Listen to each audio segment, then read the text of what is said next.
Okay, we are on page 272 now, objective 6. So what is objective 6 talking about? We're talking about calculating the amount of credit for a partial payment. So sometimes somebody might make a partial payment on an invoice, and if they pay it within a certain window, they are guaranteed a cash discount on the partial payment. So let's do an example like that. So you can see on page 272, there's an example. It says that Julio wants to pay a portion of his invoice.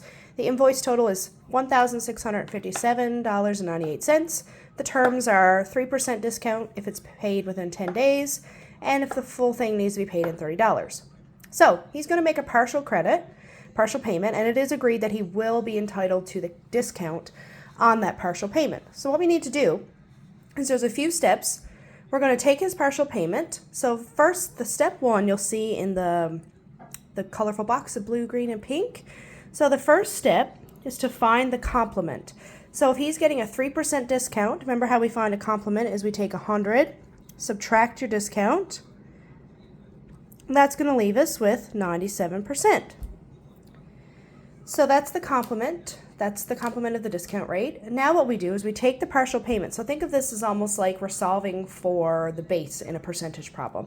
We have the part, or the P, we have the rate. We need to figure out how much of the merchandise is paid for because he's getting a discount. So what you do is you take your partial payment amount, $879, and you divide it by your complement value. So it's 97%. So essentially we're solving for the base.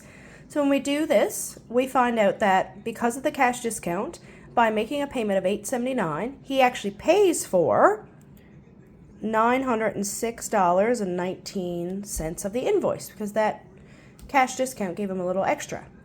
So now if we want to find out just the amount of the cash discount, we need to figure out the difference. So how much basically did he save? So he's getting $906.19 worth. He only paid $879. So if we subtract that, you'll find that your discount, so how much did he save? $27.19. So this is the amount of the discount, but often they'll ask you to find the new remaining balance.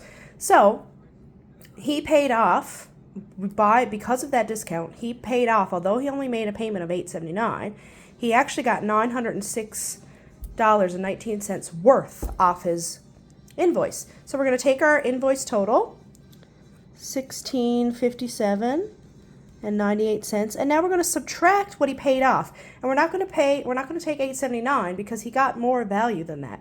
He actually got $906.19 in value off his invoice, so therefore his new remaining balance is $751.79. So this is for partial payments, and you'll follow these steps each time. Find the complement, figure out how much was actually paid for, and then you can see how much the discount was worth. And then if you're trying to find the overall remaining value, make sure you use the amount that it was worth, not how much they paid, okay? Great.